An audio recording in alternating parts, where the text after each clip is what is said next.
sudah saya sudah kasih itu video untuk menginstal, beberapa, tools ya yang perlu. Nah, jadi dengan menggunakan aplikasi yang sudah diinstal itu, kita bisa membuat aplikasi, biasanya disebutnya project ya. Jadi kita bikin project, ini nanti yang akan jadi aplikasinya. Yang pertama kita akan coba itu memulai project. Nah, kalau, sebenarnya di video kemarin sudah ada juga, jadi salah satu yang diinstal itu namanya PowerShell, PowerShell ya, Windows PowerShell. Ini bisa kita jalankan dari menu Windows Start, tinggal dicari PowerShell. Nah, lalu kita masuk ke direktori di mana kita mau bikin aplikasinya. Kalau yang belum install nanti setelah ini ada, alternatifnya. Jadi, kalau di sini saya itu direktorinya di D Expo Project ya. Jadi ini kayak, perintah-perintah command line biasa PowerShell ini. Jadi ada dir, ada cd perintah-perintahnya. Nah, setelah masuk ke sini, kita bisa mulai bikin aplikasi baru dengan menggunakan perintah expo init. Expo init, nama aplikasinya. Ini nama aplikasinya akan jadi nama direktori. Misalnya saya coba pelatihan 1 ya. Pelatihan 1, expo init pelatihan 1, enter. Nah, ini akan jadi, dia akan mulai, memulai inisialisasi aplikasinya. Di sini ada berapa pilihan, kita mau template-nya kayak gimana, ini pilih saja yang blank. Pilih yang blank, enter. Nah, dia akan mulai, ini agak lama ya. Oke, sambil menunggu, jadi buat yang tidak, bisa install atau belum install, itu bisa masuk ke, eee, buka ini ya, ini ada website, alamatnya ini saya tulis di sini alamatnya HTTPS-nya nggak usah diketik ya, cukup ketik snack.expo.dev ini di browser, nanti dia akan buka, halaman seperti ini. Ini langsung bisa kita edit sebenarnya, langsung bisa kita edit, tapi, baiknya kita login dulu karena kalau kita tidak login nanti nggak bisa di-save ya. Supaya bisa di-save, itu kita bikin akun dulu. Jadi ini kalau belum ada login, belum ada akun, dia klik login di sini, itu kita akan diminta bikin akun, email dan password. Nanti setelah ini jadi kita bisa save, aplikasi kita ya. Oke, kalau yang ini udah selesai belum? Oh, ini belum selesai ya, jadi agak lama. Jadi saya sudah login di sini. Jadi saya jelasin aja ini tampilannya, kalau kita sudah mulai, ini akan jadi project kita ya. Kalau pakai online, pakai Snack, namanya Snack. Pakai Snack ini, itu kita akan dikasih judul, project-nya itu random ya, kayak tadi. Kayak tadi itu judul project-nya ini Talking Donut gitu, random. Ini bisa kita ganti. Saya ganti misalnya samain dengan yang tadi, itu adalah pelatihan 1. Yang ini udah selesai belum? Oh, ini udah selesai ya? Oke, yang offline tadi, setelah expo init-nya selesai, kalau kita dir, ini sudah ada direktori baru di sini yaitu pelatihan 1. Ini project-nya ada di dalam direktori ini. Jadi kita tinggal masuk CD pelatihan 1. Nah, di sini ini sudah ada file-file yang sama kalau kita bandingkan dengan online. Sama ya, ada aset, ada komponen. Oh, komponen nggak ada ya. Jadi lebih sedikit sebenarnya. Setelah masuk ke dalam direktorinya, kita bisa mulai dengan expo start. Ini kita akan menjalankan expo-nya. Jadi expo ini tambahan ya. Dia berjalan di atas React Native-nya dan dia akan membantu supaya lebih gampang kita membuat aplikasi. Oke, ini dia akan membuka namanya Expo Developer Tools. Jadi saya ulangi, jadi dari PowerShell tadi ini, setelah kita start tadi, dia akan membuka browser. Di PowerShell-nya juga masih jalan ini. Lalu ini di browser kayak gini, ini namanya Expo Developer ya, Expo Developer Tools. Nah, di sini ada menu, kita bisa jalankan di Android device kita. Kalau misalnya kita connect ke pakai USB ya, atau kalau kita punya emulator. Jadi kita bisa install emulator Android, atau kita bisa juga jalanin simulator iPhone. Nah, yang paling gampang itu kita jalankan di web browser. Kita jalankan di web browser. Terus di bawah ini ada QR code ya, ini nanti kita coba QR code-nya. Pertama, kita coba jalan di web browser dulu. Ini ada tulisan, attempting to open project in web browser. Agak lama, nanti kalau selesai dia akan buka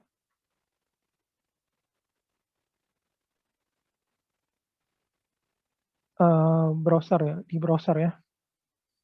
Dia akan buka di browser. Ini kalau kita lihat di PowerShell-nya dia lagi jalan, ini ada satu yang jalan di belakang. Tergantung kekuatan komputer kita, bisa cepat, bisa lambat. Oke, ini sudah berhasil. Nah, ini adalah aplikasi kita ya. Tampilan preview dari aplikasi kita. Jadi kita nggak perlu punya HP, nggak perlu punya emulator Android, itu kita bisa langsung lihat output-nya apa. Ya, ini output-nya apa. Ini langsung dari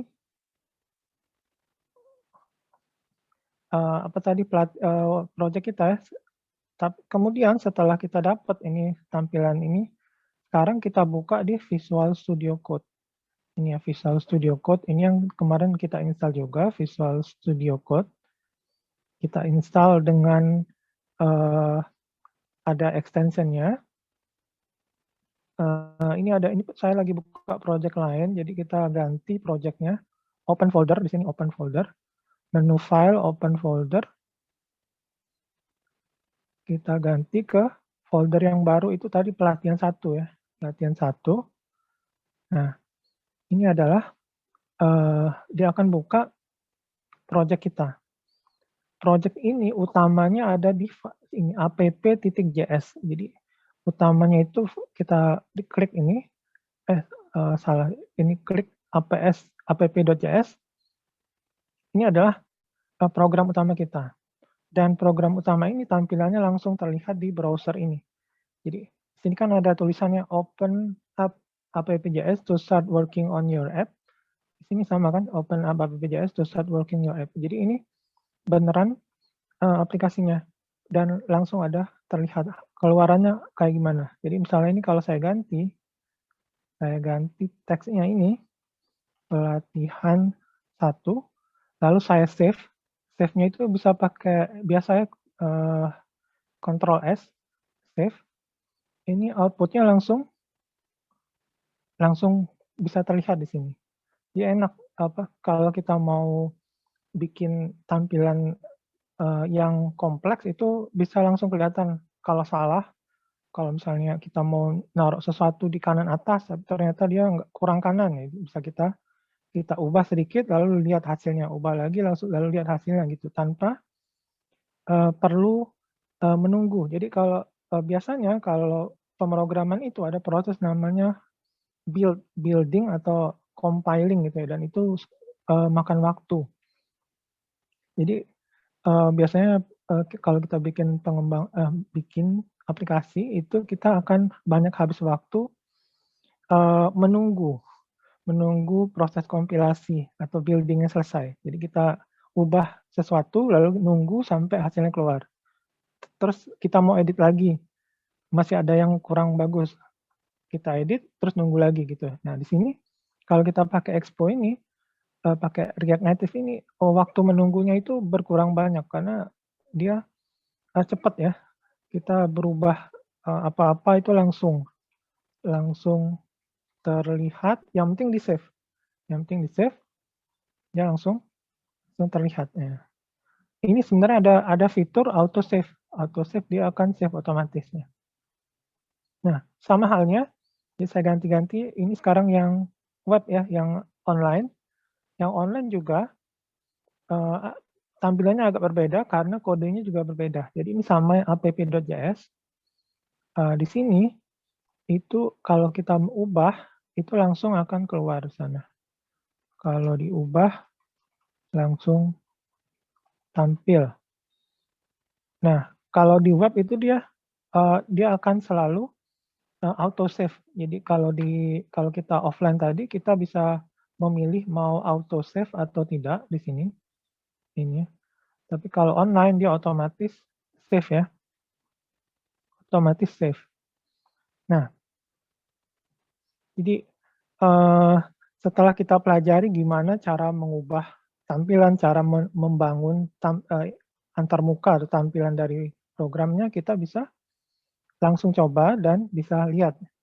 Nah, tapi tadi ada pertanyaan, gimana kalau mau kita lihat di smartphone beneran, di HP beneran ya? Kita bisa install emulator tadi, kita bisa install emulator supaya dia tampilannya beneran kelihatan kayak di HP, nggak kayak ini mana tadi? Nggak kayak ini kan browser ya, nggak kelihatan kayak HP sama sekali. Kalau online sih udah hampir kelihatan ya, hampir kayak sama. Tapi lebih baik karena kadang-kadang itu ada yang tidak bisa sama persis tampilannya, jadi lebih baik kita coba beneran. Atau pakai emulator, jadi bukan pakai browser. Nah, kalau kita online, ini dia sudah menyediakan emulator iOS dan Android. Kalau offline kita harus install sendiri. Tapi online ini, masalahnya adalah banyak orang yang menggunakan ini dan jumlah emulatornya, misalnya emulator Android ya, itu terbatas. Misalnya kita coba tap to play.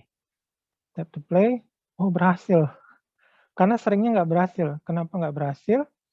Karena kita gantian atau kita ya ada banyak orang yang mau make, tapi jumlahnya terbatas, jadi ada antrian.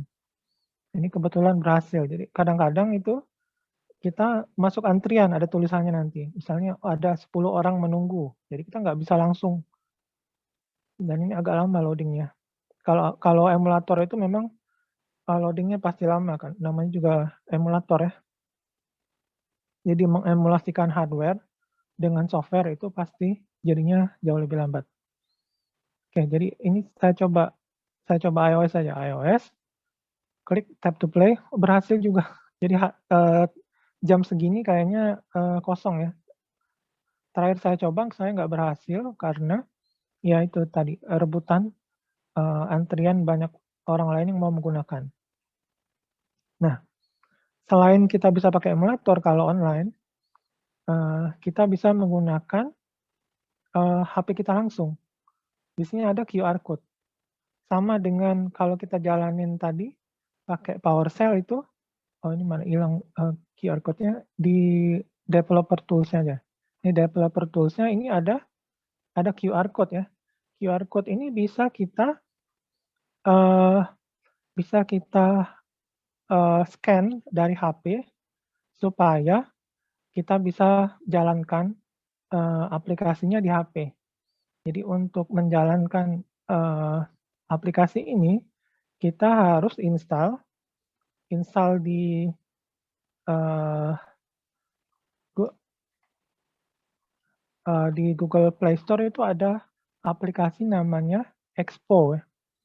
Ini Expo di-install, kalau kita install Expo nanti kita bisa scan, eee, QR code ini bisa kita scan. Ini saya coba kasih lihat, eee, di smartphone saya.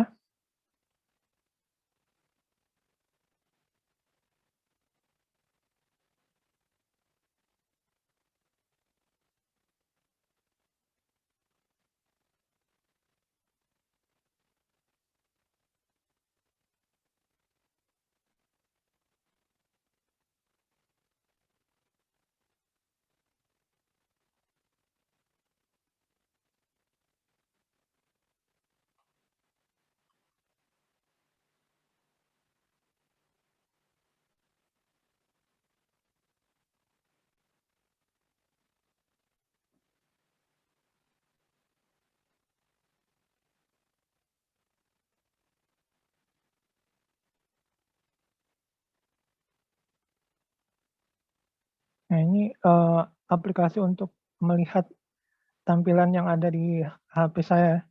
Jadi ini saya udah install namanya Expo Go, di sini namanya Expo kalau di Google Play Store, tapi setelah diinstal dia munculnya dan namanya di Expo Go. Jadi kalau Expo Go-nya saya klik, ini akan muncul, aplikasi, tampilannya seperti ini.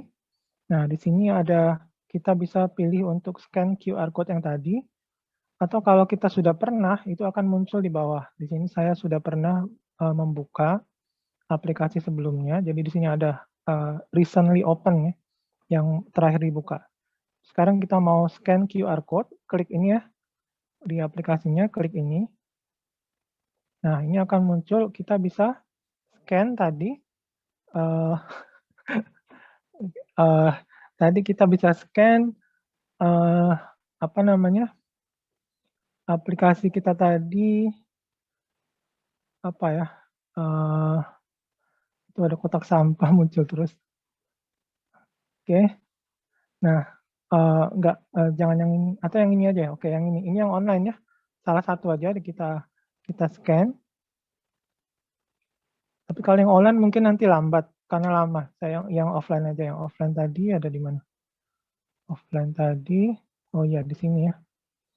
Nah, ini yang ini saya scan, nah, itu akan keluar di sini nih.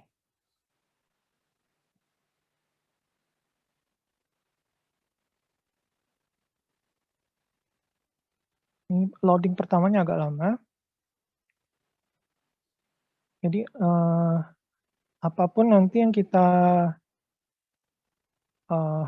oke coba lagi.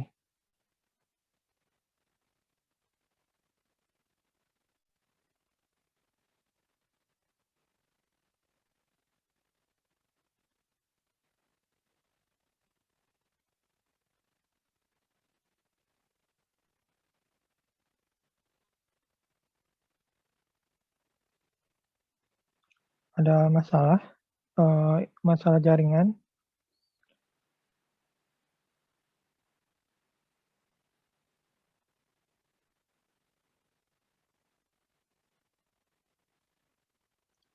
Harusnya dia connect dan langsung terlihat ya, langsung terlihat di sini apapun yang kita ubah.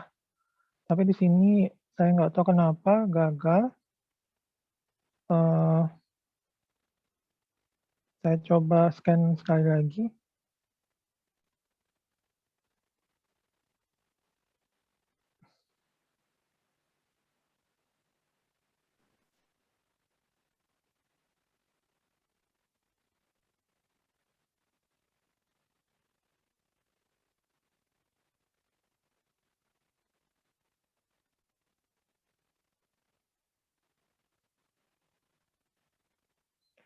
Oh, nggak berhasil, nggak tahu kenapa ya, tapi harusnya bisa, tadi, kemarin saya coba bisa, jadi Itu caranya kalau kita mau lihat langsung dari HP kita.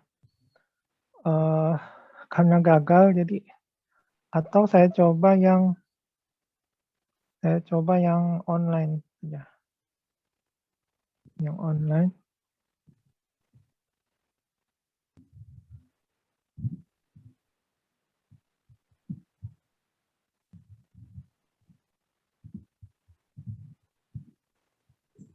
Oke, yang online masuk ya. Yang online masuk ini adalah tampilannya sama dengan yang saya ubah tadi ya. Ini kan ada tulisan kalau diubah langsung tampil. Di sini juga kalau diubah langsung tampil. Jadi ini caranya kalau kita ingin melihat langsung di HP kita tanpa perlu install apa-apa ya, kecuali install aplikasi Expo-nya. Tapi kalau kita beneran mau aplikasi kita mau kita distribusikan ke orang lain, itu caranya beda. Ini hanya untuk pada saat kita masih mengembangkan. Nanti kalau beneran sudah jadi itu nggak perlu kayak gini, ini agak repot kan. Ini hanya untuk pengembangan saja. Nah, jadi oke, itu jadi ya, itu tadi mengenai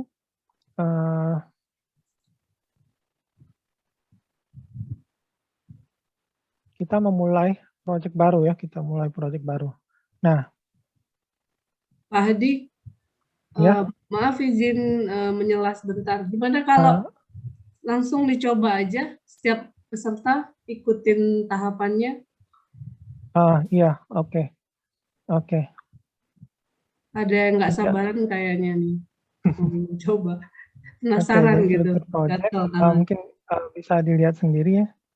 Filter project, kemudian nah kita coba mengenai komponen ya, mengenai komponen. Jadi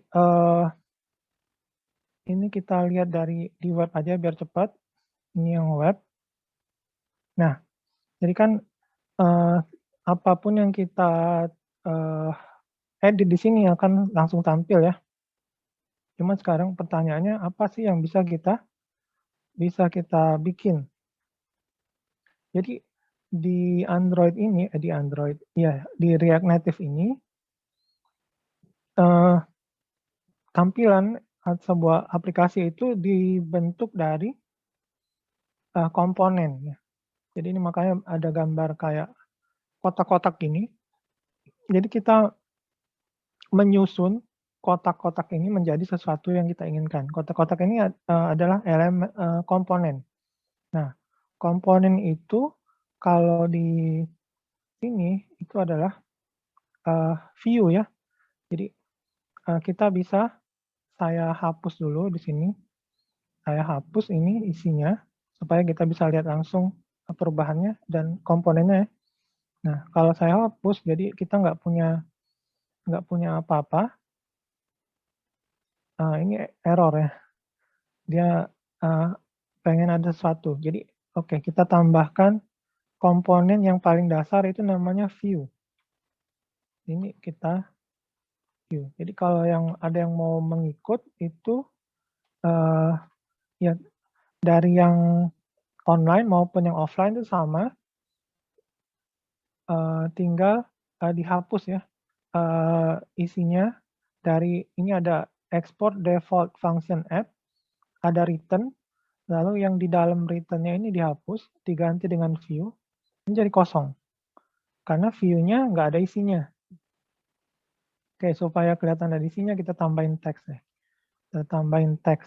Jadi di sini kita langsung belajar dua komponen karena biar ada di sini saya kasih teks halo ya. Salah. Ini kalau internet kayak gini nih, jadi agak lambat ya. Karena kebetulan koneksi saya jadi lambat. Oke, jadi di sini ada dua komponen, ada view dan ada teks. Lalu bisa kita lihat komponen teks ini berada di dalam view. Ini ada halo ya, ada halo di sini. Jadi ini tadi halonya datang dari mana? Datang dari komponen teks ini. Jadi kita bisa ubah teks ini dengan apa saja yang kita mau. Lalu kita nggak perlu di save di sini. Dia otomatis save, itu nanti harus langsung berubah. Nah, kemudian teks ini ada dalam komponen view. Untuk melihat gunanya komponen view apa, itu kita lihat yang bagian kedua ya. Jadi ada 3 bagian sebenarnya dari sebuah program React ini. Oke, ini saya hapus, ini kita nggak pakai sekarang, kita nggak perlu. Jadi ada 3 bagian. Bagian pertama ini import, nanti saya jelaskan mengenai import. Bagian kedua ini fungsi app ya, function app, fungsi app. Bagian ketiga ini style. Nah, biasanya aplikasi React Native itu selalu ada 3 bagian ini. Selalu ada 3 bagian ini. Ini kayaknya komputer saya jadi lambat, saya tutup dulu sebentar.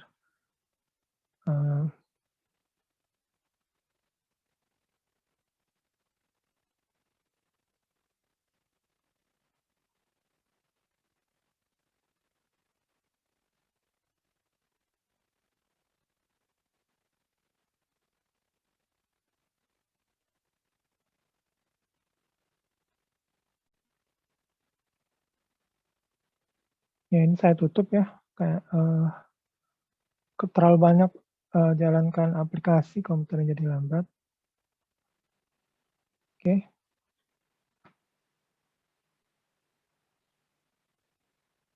Nah, ini saya hapus, jadi kita bikin simple dulu. Dan supaya sama antara yang online dan offline. Jadi biasanya kalau kita pakai kita bikin aplikasinya yang offline itu, kita pas baru bikin itu langsung dapatnya kayak gini kan. Tapi bedanya ada tulisan tadi yang bahasa Inggris tadi. Tapi sama ya. Nah, ini React Native ini kayak HTML, jadi ada tag. Tag ini adalah untuk komponennya, lalu ada style. Style ini mengatur tampilan komponen. Tapi harus dihubungkan dengan komponennya. Caranya itu, misalnya view ini ya, view ini mau saya kasih style. Itu caranya kita kasih style sama dengan kurung kurawal, buka, style titik, nama yang ada dalam sini. Ini namanya container, nama stylenya. Berarti di sini kita kasih nama style. Ya. Langsung berubah. Kenapa ini berubah ke bawah sini? Karena ada aturan dari stylenya. Ini aturan. Ini namanya aturan atau rule bahasa Inggrisnya. Rule-nya macam-macam. Pertama ini ada background color. Ini pakai RGB, jadi saya ganti aja background color-nya yang bahasa mudah dimengerti, misalnya gray. Langsung berubah ya, background color-nya gray. Karena style ini mengatur view-nya, atau mungkin biasa putih aja, putih. Langsung berubah jadi putih. Kemudian padding top, ini kita nggak usah pakai dulu. Hapus dulu. Padding-nya nggak usah dulu. Nah, ini ada justify content center, ini akan bikin kontennya ke tengah ya. Tapi kenapa nggak tengah ya? Harusnya tengah. Harusnya apa sajanya ada di tengah, karena kita bikin tengah. Ini kalau kita bikin ada opsi lain itu flag start. Flag start ini akan mulai di atas. Oke.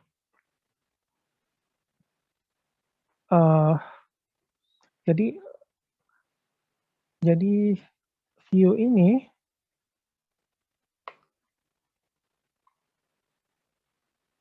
dia punya anak ya. Jadi, nah komponen itu ada 2 macam kalau di kalau di React itu ada yang bisa punya anak, ada yang nggak bisa.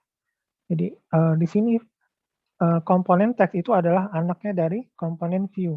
Kenapa dibilang anak? Karena dia berada di dalam. Jadi komponen itu ada tag pembuka, ini adalah tag pembuka dari komponen view. Ini adalah tag penutup. Ya, apa saja yang ada di dalamnya itu adalah anaknya. Ya, misalnya saya tambahkan teks lagi di sini, teks. Nah, jadi komponen itu kayak gitu ya. Jadi ada tag pembuka, ada tag penutup. Kalau teks itu antara tag pembuka dan tag penutup ada tulisannya apa yang mau ditulis. Kalau view itu dia bisa berisi komponen-komponen lain. Nah, teksnya ini bisa kita kasih style juga. Gimana caranya? Sama,